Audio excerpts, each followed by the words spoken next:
had never been the kind of girl who turned heads. Not at the grocery store, not at work, not even at my own college graduation, where everyone's parents pretended to be impressed. I was the friend who blended into wallpaper at parties, the daughter who always wore cardigans to family dinners, the woman who ordered the same coffee every morning because experimenting felt too bold. So when my best friend Lila dragged me into that boutique on Fifth Avenue and shoved a dress into my arms, a dress that barely qualified as fabric, all silk and shadow and crimson defiance, I laughed. "I can't wear this," I told her. "You're wearing it to my engagement party, or I'm uninviting you," she shot back. That was how I ended up standing in front of a mirror in her penthouse bathroom 3 nights later, barely recognizing myself. The dress clung to me like a whispered secret, the neckline dipping low enough to make me hold my breath, the slit riding high enough that I kept tugging it down every few seconds. "Stop fidgeting," Lila called from the hallway. "You look incredible." I didn't feel incredible. I felt exposed. But I loved her. And she was getting married to a man who clearly adored her. So I swallowed my nerves and walked out into the party. The penthouse was filled with people I didn't know. Lila's fiancé, Marco, came from money, the kind of money that didn't need to announce itself. Everything about the space screamed quiet power. Marble floors, floor-to-ceiling windows overlooking the city, champagne that probably cost more than my rent. I stayed near the edges, clutching a glass I wasn't drinking from, smiling politely at strangers who didn't bother learning my name. That was when I saw him. He stood near the windows, surrounded by men in dark suits, but somehow apart from them. Tall, broad-shouldered, with black hair that fell just slightly too long, and a jawline that could have been carved from stone. He wore his suit like armor, and when he laughed at something, one of the men said, it didn't reach his eyes. I looked away quickly. I didn't belong in his line of sight, but then I needed air. The room felt too hot, too crowded, and my dress felt like it was shrinking around me. I slipped through the crowd toward the hallway that led to the balcony, keeping my head down, trying to be invisible again. I passed him without meaning to, just a few feet away, close enough that I caught the scent of expensive cologne and something darker smoke, maybe, or whiskey. I kept walking. "Stop." The voice was low, smooth, and entirely too calm. I froze. My heart slammed against my ribs as I slowly turned around. He was looking directly at me now. His eyes dark, unreadable, dangerous, locked onto mine with an intensity that made my knees weak. "Come here," he said. It wasn't a request. I glanced around, hoping he was talking to someone else. But the hallway was empty. The noise of the party felt miles away. I was just going to get some air," I stammered. He tilted his head slightly, studying me the way someone might study a puzzle they hadn't decided whether to solve or destroy. Then he smiled. It wasn't a kind smile. "If you walk past me in that dress again," he let the words hang in the air, his voice dropping to something that felt like a warning wrapped in velvet. "You won't make it to the balcony." I blinked. My brain scrambled to process what he'd just said. He was joking. He had to be joking. I forced a nervous laugh and tugged at the hem of my dress. I'll keep that in mind." His smile widened, but his eyes didn't change. I turned and walked as quickly as I could without running, my pulse hammering in my ears, my hands shaking so badly I had to press them against the cool glass of the balcony door when I finally reached it. I stood outside for a long time, letting the night air calm my racing heart. He was joking. Obviously. Men like that didn't notice girls like me. When I finally went back inside, I avoided that hallway entirely. I found Lila near the bar, laughing with a group of women I didn't recognize, and I stayed glued to her side for the rest of the night. But I felt him watching me. Every time I glanced toward the windows, he was there, still surrounded by those men, still untouchable. But his gaze found mine across the room more than once, and each time, I looked away first. By the time the party wound down, I was exhausted from the tension coiled in my chest. "Stay over," Leela insisted as guests started to leave. "It's late." I almost said yes. But I needed to be in my own space, away from this world that didn't feel like mine. "I'll grab a cab," I told her. "I'll text you when I'm home." Marco appeared beside her, sliding an arm around her waist. "I'll have someone drive you," he said easily. "Oh, that's okay. It's not a request, Ella. he said with a grin, but there was something firm underneath it. It's late. Humor me. I didn't argue. 10 minutes later, I was standing outside the building, waiting for the car Marco had arranged. My arms wrapped around myself against the October chill. A black car pulled up.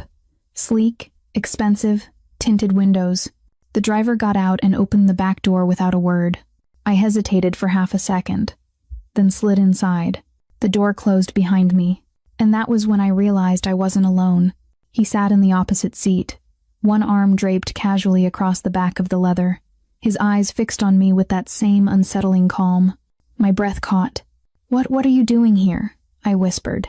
He didn't answer right away, just watched me, studied me, then he leaned forward slightly, and the space between us felt like it vanished. "I warned you," he said softly. My mouth went dry. I don't understand. You walked past me again." I had. On my way out, I'd been so focused on getting to the elevator that I hadn't even noticed him near the door. "I didn't mean..." "I know." His voice was calm. Too calm. The car started moving. I gripped the edge of the seat. "Where are we going?" He sat back again, his expression unreadable. "Somewhere you'll be safe." "I don't need..." "Yes," he interrupted, his tone sharpening just enough to make me stop breathing. "You do." I stared at him, my mind racing, my body frozen. "Who are you?" I finally managed. He smiled again. That same dangerous smile. Dante Moretti. The name didn't mean anything to me, but the way he said it like it should made my blood run cold. The car didn't take me home. I knew that within the first 5 minutes, when we turned away from my neighborhood and onto a highway I'd never taken. I sat rigid in my seat, my hands clenched in my lap, every instinct screaming at me to do something, demand to be let out, call someone, scream, but I couldn't move. Dante Moretti sat across from me like a king on a throne, silent and unbothered, scrolling through his phone as if he hadn't just kidnapped me. "Where are we going?" I asked again, my voice barely above a whisper. He didn't look up. "I told you, somewhere safe." "Safe from what?" "From people who would use you to hurt me." I blinked. "I don't even know you." "You don't need to." His calm was infuriating, terrifying. "Please," I said, hating the tremor in my voice. Just take me home. I won't say anything. I won't." "Ella." The way he said my name made me stop mid-sentence. He finally looked up from his phone, his dark eyes locking onto mine. "Do you know who Marco Santini is?" I frowned. "He's Leela's fiancé. He's also the son of the most powerful arms dealer on the East Coast," Dante said evenly. "And tonight, at that party, you were photographed standing next to him, smiling, laughing, close enough that certain people might assume you matter to him." My stomach dropped. "That's insane. I'm just Leela's friend. I'm nobody." "To them," Dante said, leaning forward slightly, "nobody is exactly the kind of person they take." I shook my head, trying to process his words. "Then why are you taking me?" His jaw tightened. "Because if they take you, they'll do worse than kill you. And Marco will start a war over it. A war I don't need right now. So this is about Marco." "No." The word came out hard. "Final." I stared at him, my pulse racing. "Then what is it about?" He didn't answer. The house, if it could even be called that, was massive, set back from the road, hidden behind iron gates and tall hedges. It looked like something out of a crime movie. All stone and dark windows and cold, architectural beauty. The car stopped in front of the entrance, and Dante got out without a word. The driver opened my door, and I hesitated before stepping out onto the gravel driveway. Dante was already halfway to the front door. "Are you coming, or do you plan to sleep in the car?" He called over his shoulder. I followed, because what else could I do?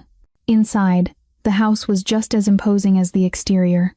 High ceilings, dark wood, art that probably cost more than my entire life.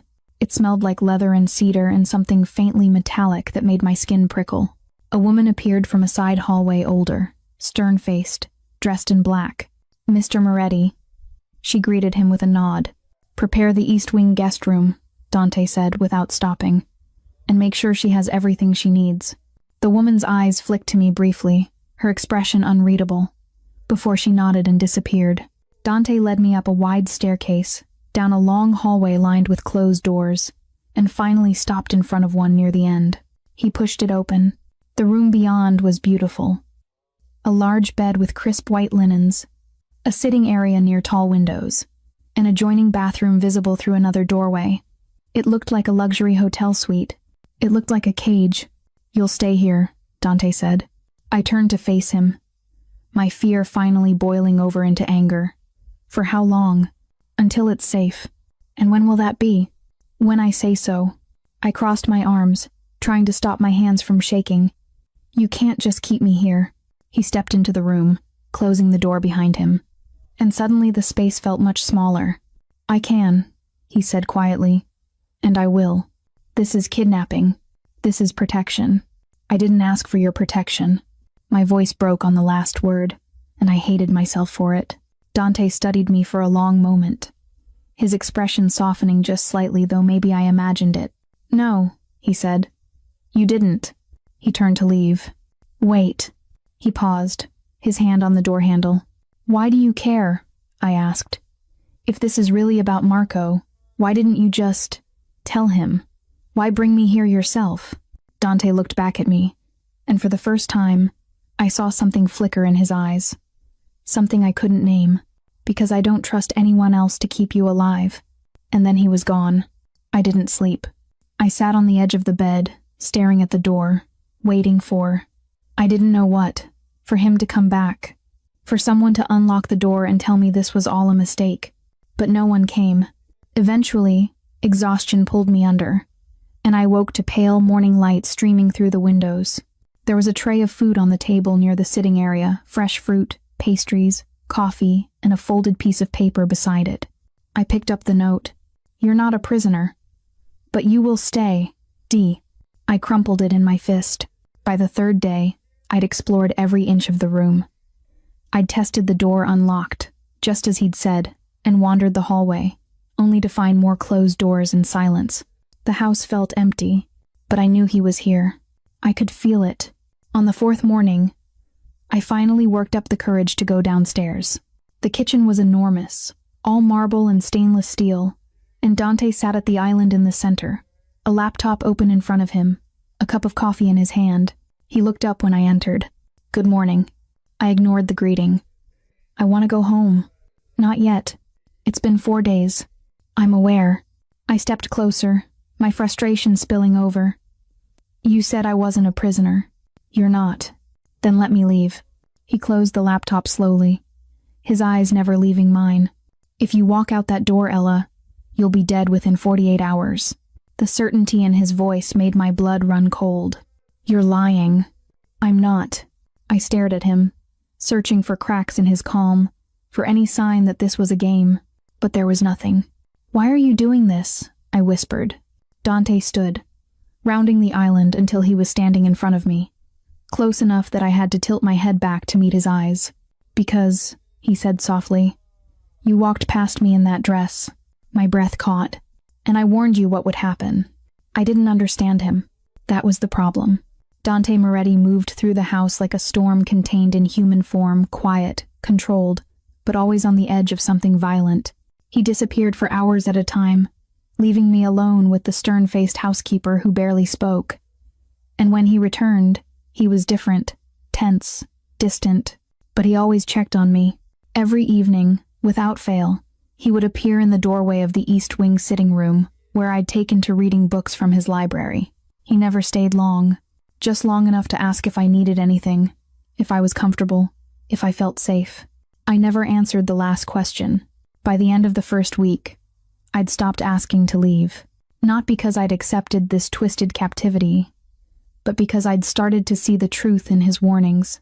The news had been reporting on a string of violent incidents across the city, kidnappings, murders, entire families disappearing overnight. The common thread, according to the vague reports, was their connection to organized crime families.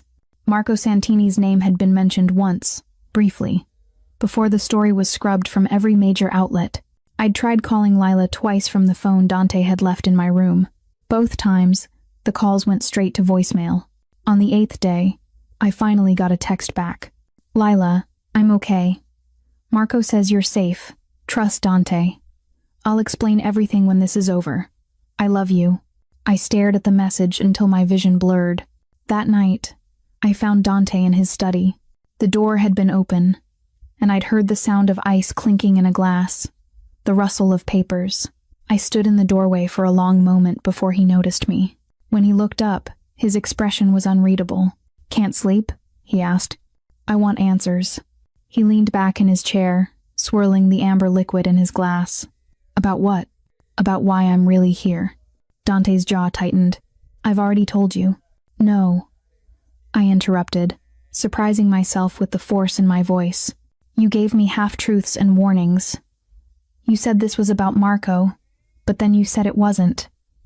You said you were protecting me, but you won't tell me from who. I deserve to know the truth. For a long moment, he just looked at me. Then he stood, setting his glass down on the desk, and crossed the room until he was standing in front of me. The truth, he said quietly, is that the Santini family is at war with the Volkov Bratva. Marco's father made a deal that went bad, and now the Russians want blood. They've been taking anyone connected to the Santini's friends, business partners, distant relatives. 2. It doesn't matter. If they think you matter, you're a target. I swallowed hard. And they think I matter because I was at that party. Yes, but I don't. I'm nobody to Marco. I'm just Lila's friend. They don't know that, Dante said. And by the time they figure it out, you'd already be dead. The bluntness of his words hit me like a slap.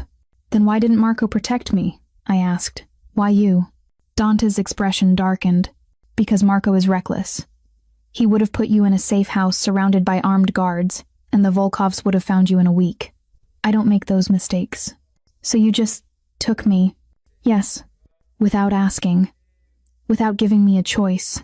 Would you have come willingly? I glared at him. No. Then I made the right call.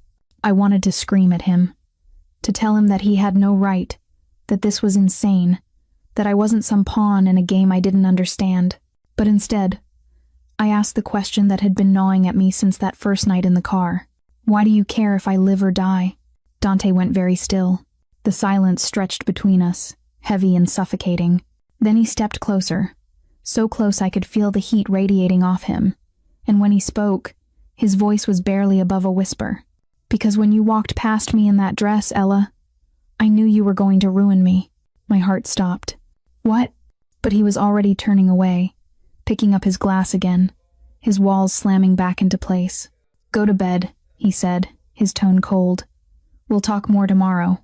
I stood there for another moment, trembling, before I finally turned and left. The next morning, I woke to the sound of shouting.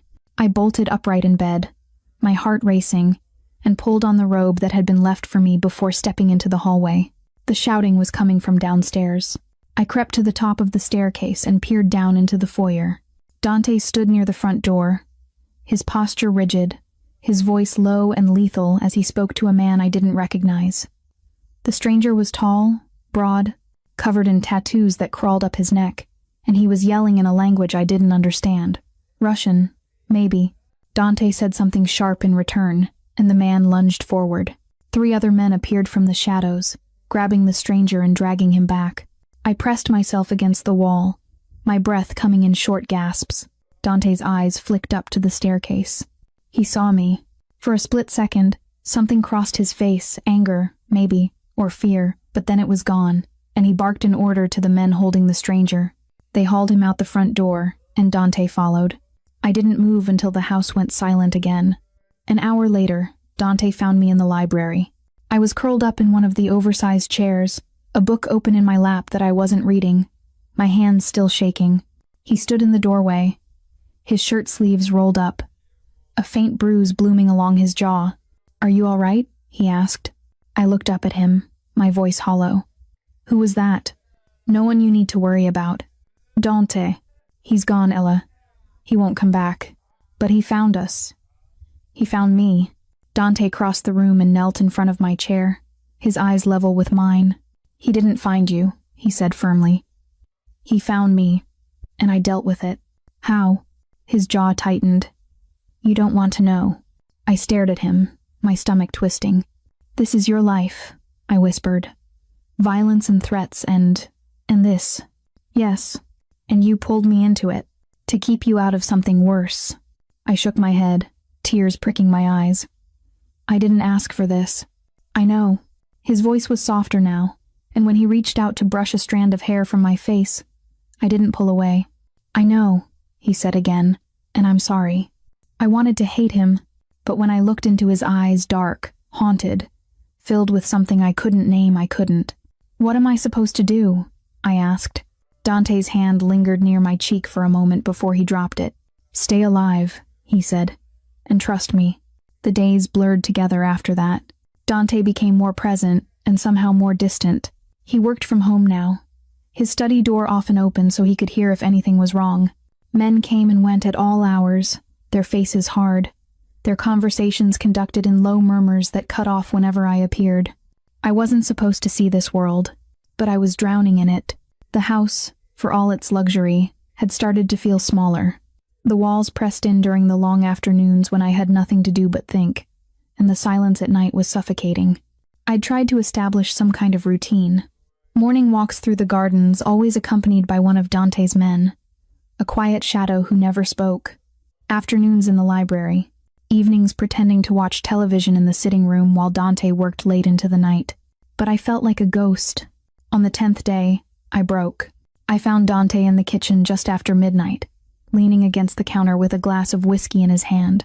His tie loosened, exhaustion written across his face. He looked up when I entered, surprise flickering in his eyes. Can't sleep? He asked.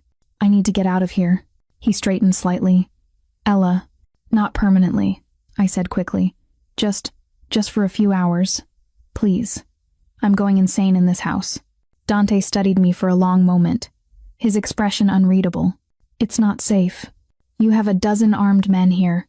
Bring them with us. I don't care. I just need to feel like a person again. Something in my voice must have reached him, because his shoulders sagged slightly, and he set down his glass. Where do you want to go? I hadn't thought that far ahead. I don't know. Anywhere. A park. A coffee shop. Anywhere that isn't here. He was quiet for a long time. Then he sighed. Give me 10 minutes. 20 minutes later, we were in his car, a different one this time. Sleek and black, but somehow less intimidating than the one from that first night. Dante drove, his hands steady on the wheel, and I sat in the passenger seat, staring out at the city lights as they blurred past. He didn't tell me where we were going. I didn't ask.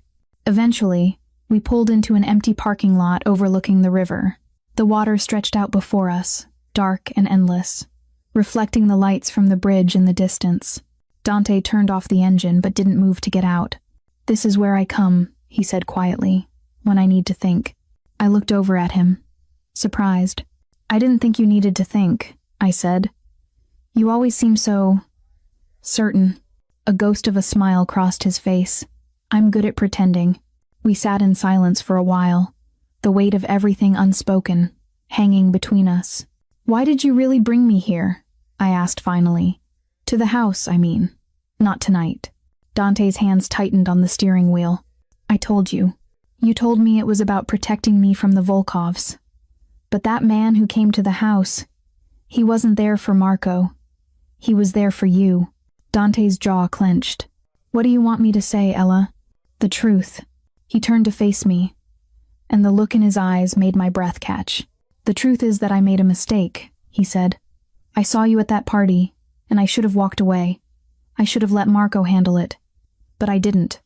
And now you're here, and I can't. He stopped himself, shaking his head. You can't what? I pressed. I can't let you go. The words hung in the air between us, heavy and raw. Because it's not safe, I said, trying to understand. No. His voice dropped to something almost broken. Because I don't want to. My heart slammed against my ribs. Don't. You should hate me, he said, his eyes searching mine. You should be demanding I take you home, threatening to go to the police, fighting me every step of the way. But you're not. And I don't know if that's because you're scared, or because... He didn't finish the sentence. He didn't have to, because I felt it too. This pull between us. This impossible, irrational thing that had been building since that first night, despite everything, despite the fear and the anger and the insanity of it all. "I don't hate you," I whispered. Dante closed his eyes, like my words physically hurt him. "You should, but I don't." When he opened his eyes again, the control he always wore like armor was gone. In its place was something raw and dangerous and achingly human. "Ella," he said, my name a warning and a plea all at once. I didn't move. Neither did he. The space between us felt electric, charged with everything we weren't saying. And then his phone buzzed. The spell shattered. Dante pulled his phone from his pocket, his expression hardening as he read the screen. "We need to go," he said. "What? Why?" "Now." The urgency in his voice sent ice through my veins. He started the car and pulled out of the parking lot, his jaw tight, his hands gripping the wheel hard enough that his knuckles went white. "Dante, what's happening?" "They found the house." My stomach dropped. "What?" "The Volkovs. They know where you are." "How?" "I don't know." His voice was clipped, controlled, but I could hear the fury beneath it. "But we're not going back there." "Then where are we going?" He didn't answer. We drove for over an hour, winding through back roads and empty highways, until we finally pulled up to a small cabin hidden deep in the woods. It was nothing like the mansion. Rustic, isolated, barely visible through the trees. Dante got out and came around to open my door, his eyes scanning the darkness around us. "Inside," he said. I followed him up the creaking porch steps and through the front door. The cabin was sparse but clean, one main room with a kitchenette, a sitting area, and a hallway that presumably led to a bedroom and bathroom. Dante locked the door behind us and pulled out his phone, typing rapidly. "Are we safe here?" I asked, my voice small. "For now." "And after now?" He looked up at me, and for the first time, I saw fear in his eyes. "I don't know." The admission shook me more than anything else he'd said.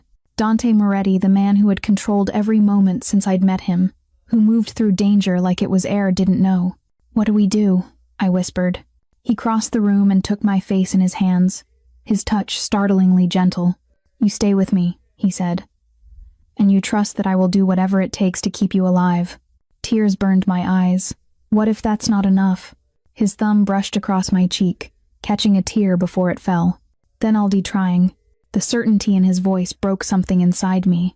I reached up and covered his hands with mine, holding them against my face.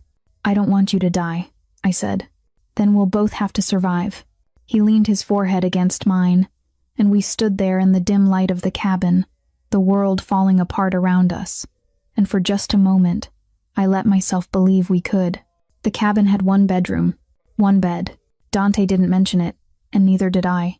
He spent the first hour making phone calls in hushed tones, pacing the length of the small living room while I sat curled up on the worn couch, my arms wrapped around my knees. I caught fragments of his conversations, names I didn't recognize, instructions delivered in that cold, commanding voice he used when he was in control. But his control was slipping.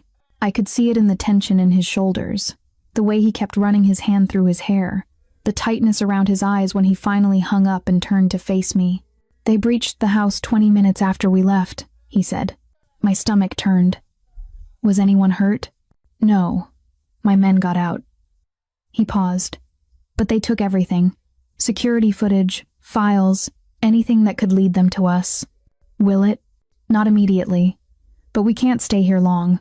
I nodded, even though I didn't understand any of this. The strategies, the danger, the calculations, he was constantly running in his head. "How did they find us?" I asked. "The house, I mean. I thought you said it was safe." Dante's expression darkened. "Someone talked. Someone you trusted. Someone who's dead now." The flatness in his voice made me shiver. He crossed to the kitchenette and opened the small refrigerator, pulling out 2 bottles of water. He handed one to me before leaning against the counter, his eyes distant. "You should sleep," he said. "We're leaving before dawn." "Where are we going?" "Somewhere they won't think to look." "And where's that?" He met my eyes. "I don't know yet." The honesty was more terrifying than any lie would have been. I tried to sleep. I went into the bedroom, changed into the spare clothes Dante had somehow produced from a duffel bag in the car, and lay down on top of the covers, staring at the ceiling. But every sound, the wind through the trees, the creak of the cabin settling, the low murmur of Dante's voice as he made another call set my nerves on edge. Around 2 a.m, I gave up. I found him in the living room, sitting on the floor with his back against the couch, a gun resting on the coffee table in front of him. He looked up when I appeared in the doorway. "Can't sleep?" he asked. I shook my head. He gestured to the space beside him, and after a moment's hesitation, I sat down. The floor was cold, but he was warm, and when my shoulder brushed against his, he didn't move away. "Tell me something," I said quietly. "Like what?" "Anything. Something that isn't about this." Dante was silent for a long moment. Then he said, "I wanted to be an architect when I was a kid." I blinked, surprised. "Really?" My mother used to take me to museums, art galleries. She loved buildings, the history in them, the stories. She'd spend hours explaining why a doorway was shaped a certain way, or why the windows faced south. He smiled faintly. "I thought I'd design houses someday. Beautiful ones. Safe ones. What happened?" The smile faded. "My father happened. He needed an heir, not an architect." "And you just gave up?" "I didn't have a choice." I looked at him, really looked at him, and saw the shadow of the boy he must have been. The one who wanted to create instead of destroy. "That's sad," I said softly. "That's life. Not for everyone." He turned his head to look at me, and in the dim light, his eyes were softer than I'd ever seen them. "What did you want to be?" he asked. "A teacher. Elementary school, maybe. I like kids. They're honest. They don't pretend to be something they're not." "Why didn't you?" I shrugged. "I don't know.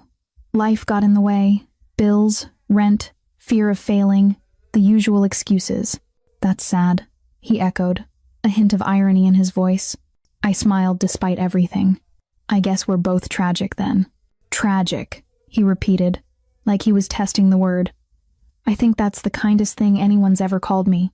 I didn't know what to say to that, so instead, I let my head rest against his shoulder. He went very still. "Ella," he said quietly, "I'm just tired. You should sleep in the bed. I don't want to be alone." The confession slipped out before I could stop it, and I felt him tense beside me. "I can't." He stopped himself. "You don't know what you're asking." "I'm not asking for anything," I said. "I just don't want to be alone." For a long time, he didn't respond. Then, slowly, he shifted so that his arm came around my shoulders, pulling me closer against him. "Okay," he said. "Then you're not alone." I woke to the smell of coffee. I was still on the floor. My head pillowed on something soft, Dante's jacket, I realized.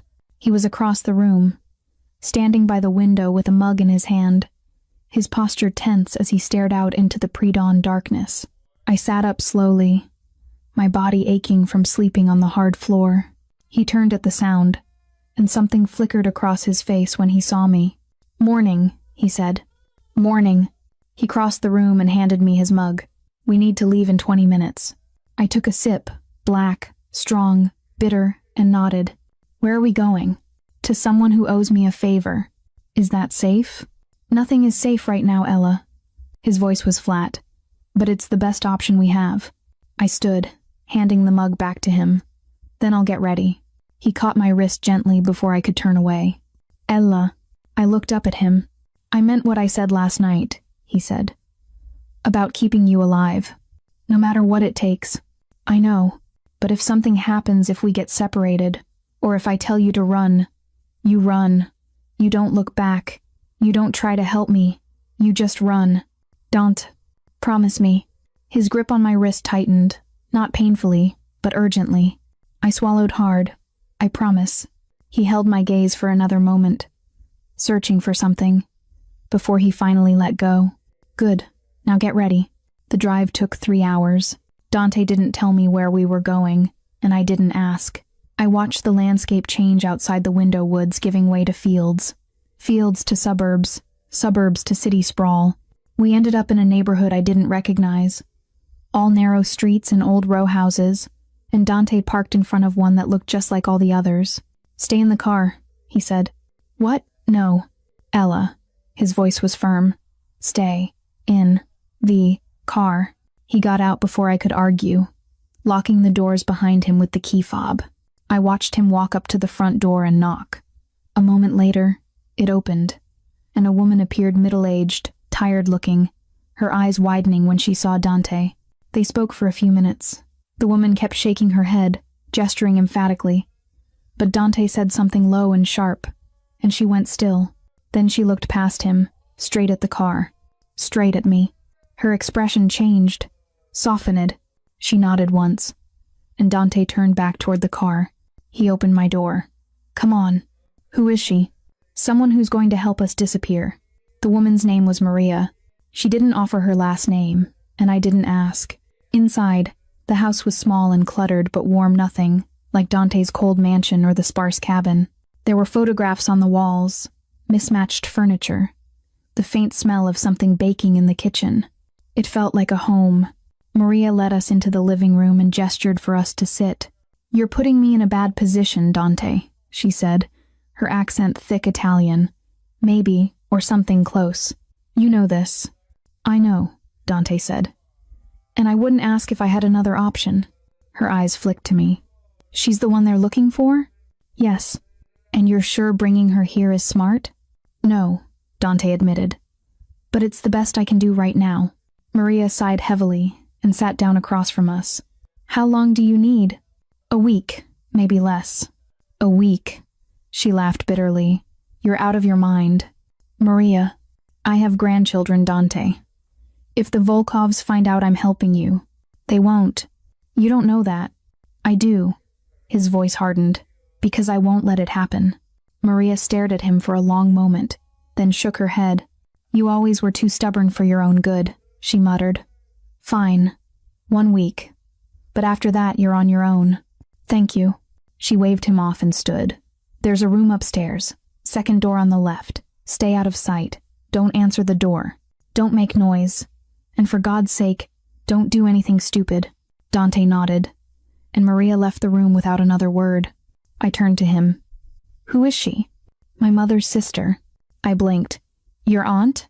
"Not by blood, but close enough. And she just helps you, even though it's dangerous?" "She owes my mother a debt," Dante said quietly. "And I'm calling it in." There was something heavy in his voice, something that told me not to push further, so I didn't. The room upstairs was small but comfortable. A double bed, a dresser, a window overlooking the narrow street below. Dante dropped the duffel bag on the floor and moved to the window, checking the locks, the sight lines, the escape routes, always calculating. "Will we really be safe here?" I asked. "Safer than we were." "That's not an answer."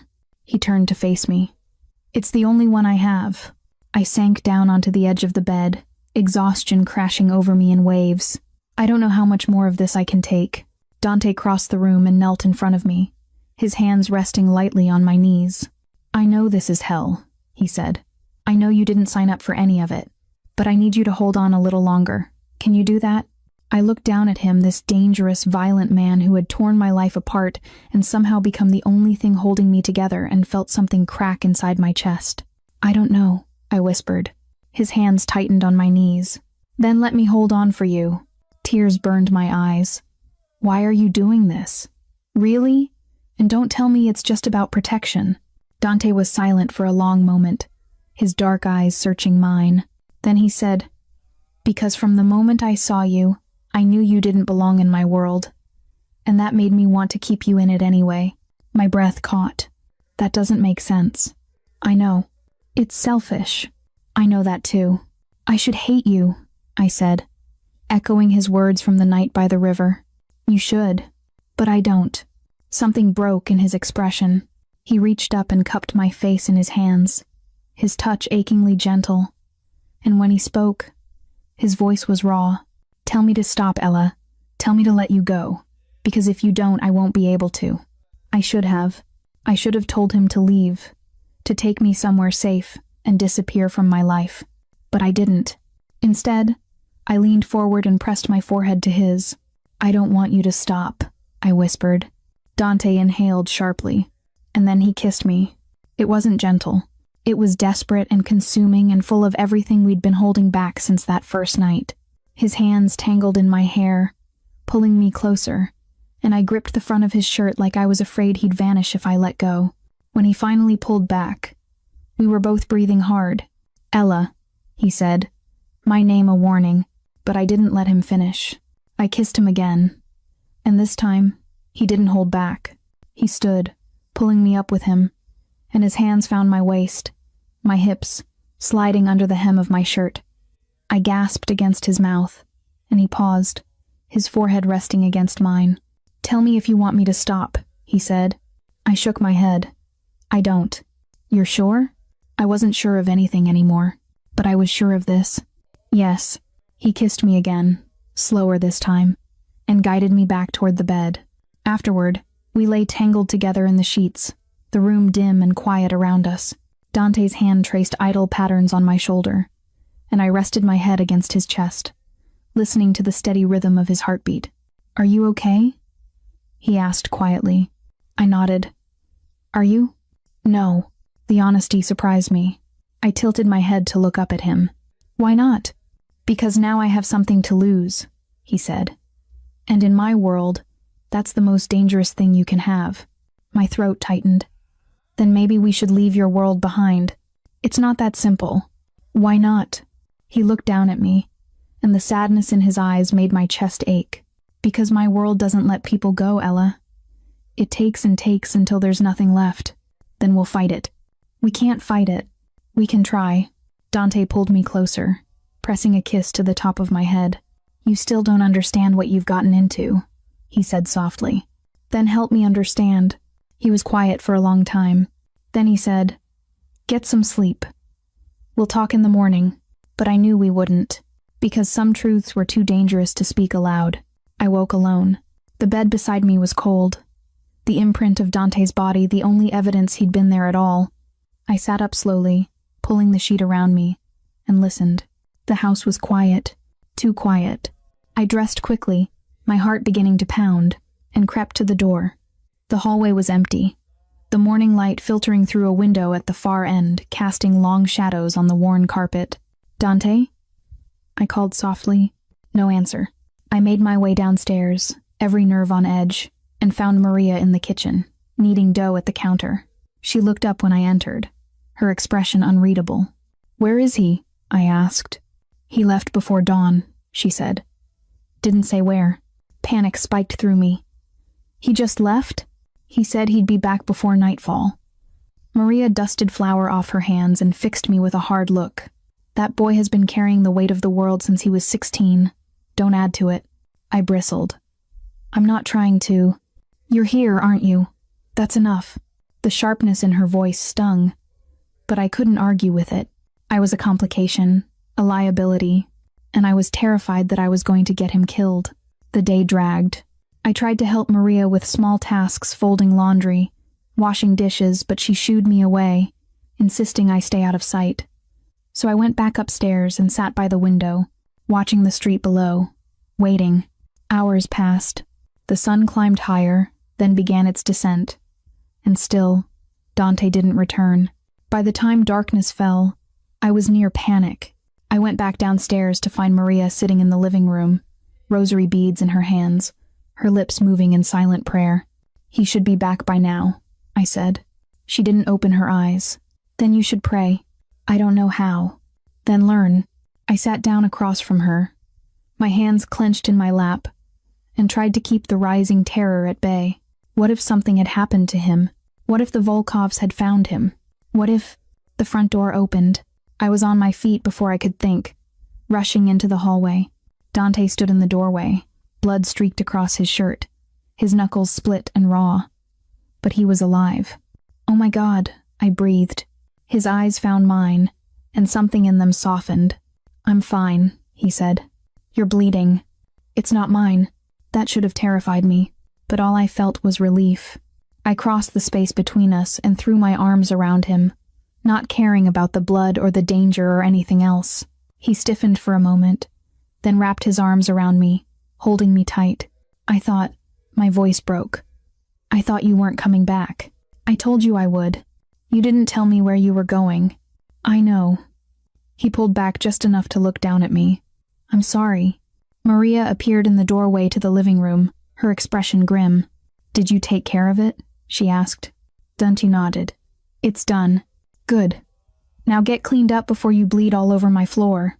I followed him upstairs, ignoring his protests, and made him sit on the edge of the bathtub while I ran warm water and found a first aid kit under the sink. "You don't have to do this," he said. "Shut up." He almost smiled. I cleaned the blood from his hands carefully, my own hands shaking, and bandaged the worst of the cuts. He watched me the entire time, silent, his eyes dark and unreadable. "Where did you go?" I asked finally. "To send a message." "To who?" "To everyone." I looked up at him. "What kind of message?" His jaw tightened. "That you're off limits.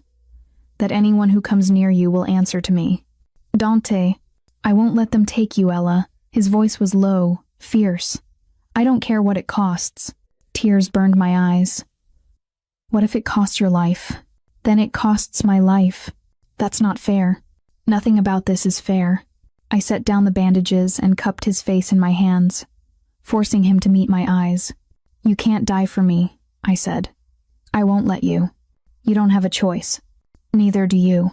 We stared at each other, the weight of everything unspoken pressing down on us. Then Dante pulled me into his lap, his arms wrapping around me, and buried his face in my neck. "I can't lose you," he whispered. "Then don't let go." "I won't." And in that moment, I believed him. That night, we stayed awake long after Maria had gone to bed. We lay in the dark, our bodies pressed together, and for the first time, Dante talked. He told me about his father, a man who had built an empire on blood and fear, who had demanded absolute loyalty and given nothing in return. He told me about his mother, who had tried to shield him from that world and paid for it with her life. He told me about the first time he'd killed someone. He was 17. "I didn't want to," he said quietly. "But my father made it clear if I didn't, he'd see it as weakness. And weakness got you killed in his world. So you did it." "Yes. And you've been doing it ever since." "Yes." I traced my fingers along his jaw, feeling the tension there. "Do you regret it?" He was quiet for a long time. "I regret that I'm good at it," he said finally. "That's not an answer. It's the only one I have." I kissed him then, slow and soft, trying to pour everything I couldn't say into the touch. When I pulled back, he was looking at me like I was something precious, something fragile. "You make me want to be better," he said. "You are better." "No," he shook his head. "I'm not. But maybe with you, I could be." "Then stay with me," I whispered, "and we'll figure it out together." His hand found mine in the dark, our fingers tangling together. "Okay," he said. It was the first promise he'd made that didn't involve violence, and I held on to it like a lifeline. The attack came 3 days later. We'd started to believe, foolishly, that maybe Dante's message had worked, that maybe we'd bought ourselves time. We were wrong. It happened just after midnight. I woke to the sound of glass shattering downstairs, followed by shouting Maria's voice, high and terrified, and then Dante's, sharp and commanding. I bolted upright, my heart in my throat. Dante burst through the bedroom door, his gun already in his hand. "Get in the closet," he said. "Now." "What's happening?" "They found us. Move." He hauled me out of bed and shoved me toward the closet, pulling open the door and pushing me inside. "Stay here," he said. "Don't come out until I come get you. Do you understand?" "Don't. Do you understand?" I nodded, tears already streaming down my face. He kissed me once, hard and desperate, then closed the closet door. I heard his footsteps retreating, heard the sound of more shouting, and then gunfire. I clapped my hands over my mouth to stifle the scream that tried to escape. More gunfire, shouting in Russian, the sound of something heavy crashing to the floor, and then silence. I sat in the dark, shaking, counting the seconds, praying that Dante was alive. The closet door opened. I nearly sobbed with relief until I realized it wasn't Dante standing there. It was a man I'd never seen before. Tall, blonde, with cold blue eyes and a gun pointed directly at me. "Well," he said in accented English, "aren't you a pretty little problem?" He dragged me out of the closet by my arm, his grip bruising, and hauled me down the stairs. The living room was a war zone. Furniture overturned, bullet holes in the walls, Blood streaked across the floor. Maria sat huddled in the corner, her hands tied, her face pale. And Dante. Dante was on his knees in the center of the room, his hands behind his head, 3 men surrounding him with guns trained on his skull. His eyes found mine, and the rage that flickered across his face was terrifying. "Let her go, Alexei," he said, his voice deadly calm.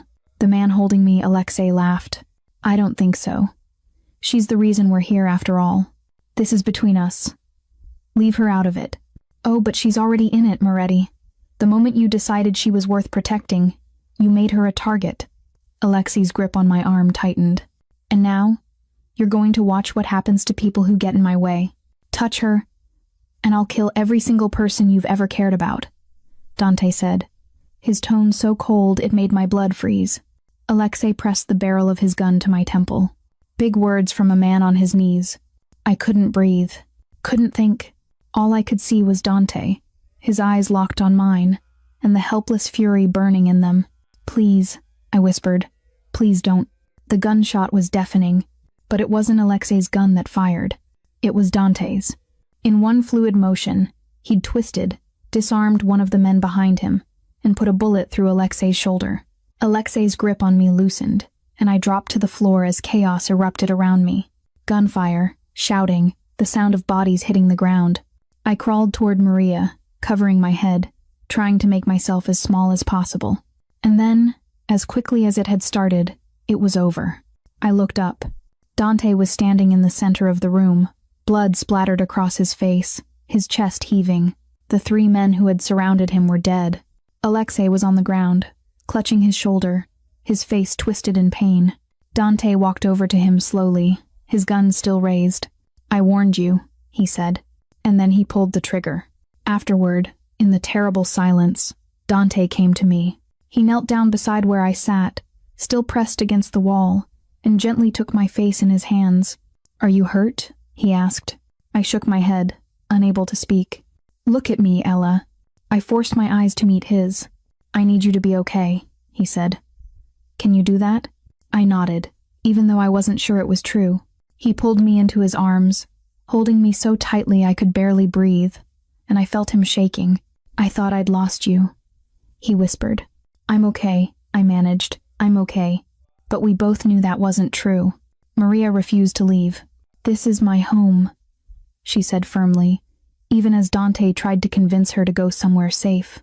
"I'm not running." So Dante called in reinforcements, men I'd never seen before, who swept through the house, removing bodies, cleaning up blood, erasing all evidence of the attack. It was clinical, efficient, terrifying.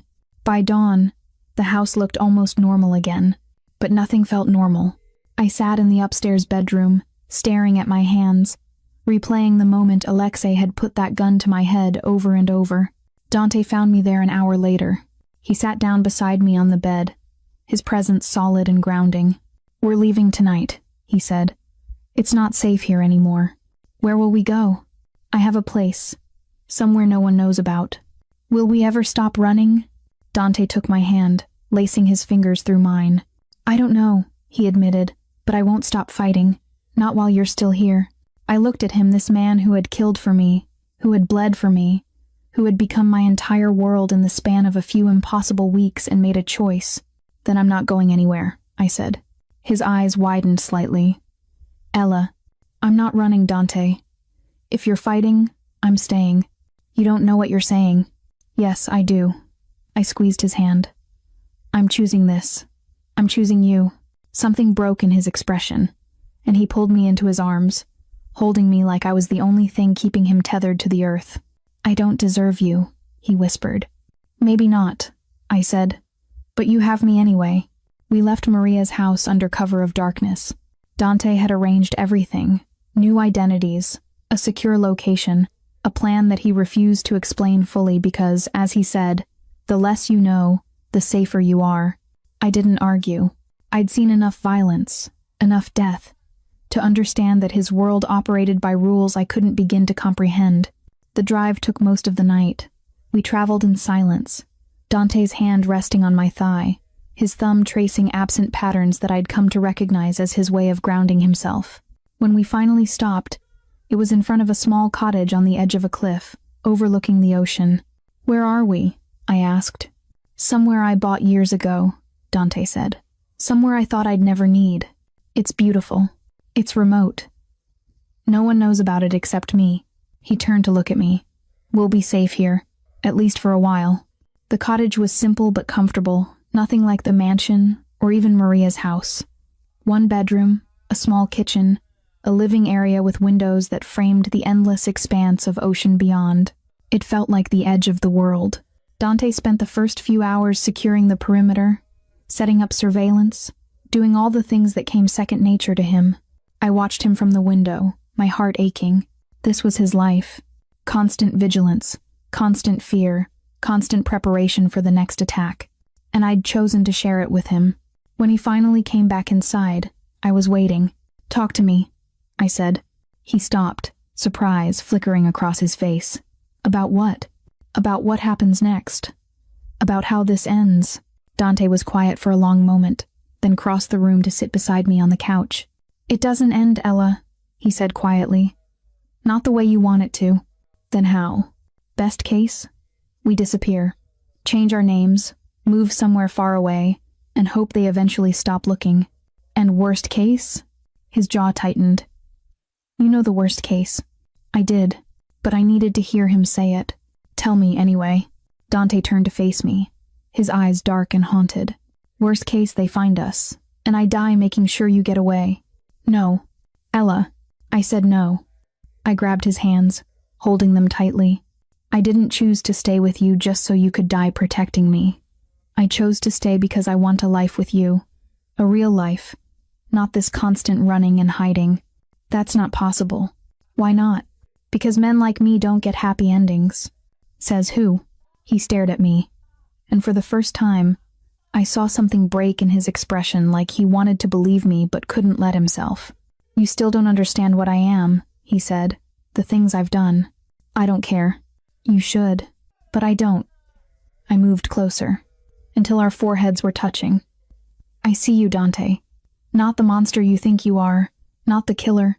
I see the man who protected me when he didn't have to, who held me when I was scared, who made me feel safe even when the world was falling apart." His hands came up to cup my face, and when he spoke, his voice was raw. "You're going to get hurt. Maybe. But I'd rather get hurt with you than be safe without you." He kissed me then, desperate and consuming, and I kissed him back with everything I had, because I meant what I said. I chose him, and I wasn't letting go. The next few weeks were the strangest of my life.